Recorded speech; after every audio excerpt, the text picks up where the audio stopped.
Bolsonaro, que fatores levaram Trump à vitória?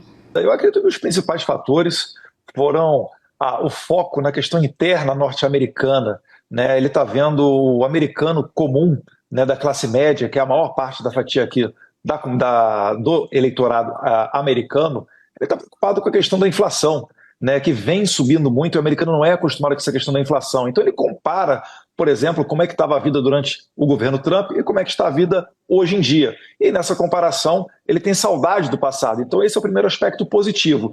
E pelo lado negativo, ele vê uma prioridade naquela chamada agenda woke, com a qual ele não concorda. Então tudo passa por questão de escola, ideologia de gênero, a transição de sexo para crianças que são menores de idade, por vezes passando por cima da autoridade dos pais. Então todo esse tipo de agenda, né, o Trump ele se comprometeu em acabar com esse tipo de coisa. E a questão do emprego é a questão que realmente vem forte com relação ao Trump, né, de fazer uma economia forte. E a gente já sente o reflexo disso aqui no Brasil.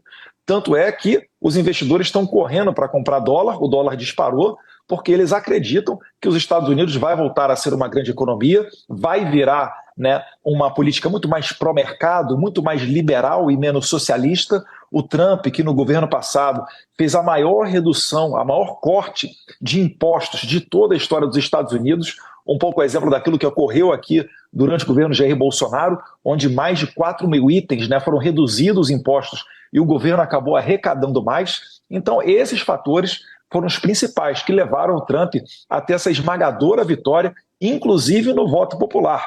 Tabata, que fatores levaram Trump à vitória na sua avaliação? Quando a gente olha para os números da economia americana, a gente vê que a inflação vinha sendo controlada e que na questão do emprego os resultados recentes eram inclusive positivos. Mas o custo de vida, especialmente do americano médio, vem aumentando muito. O que isso quer dizer?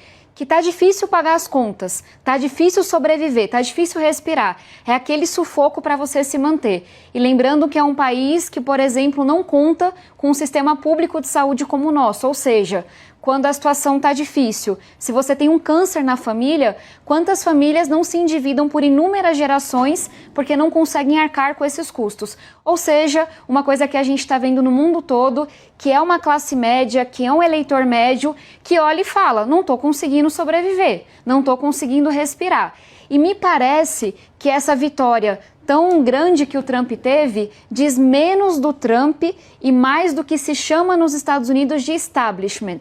Me parece que houve um voto, sim, retumbante, mas um voto contrário. À imprensa, da forma como está posta, aos intelectuais, à política tradicional como um todo, para dizer, olha, o que vocês vêm nos oferecer nos últimos anos não faz sentido para a gente, não satisfaz.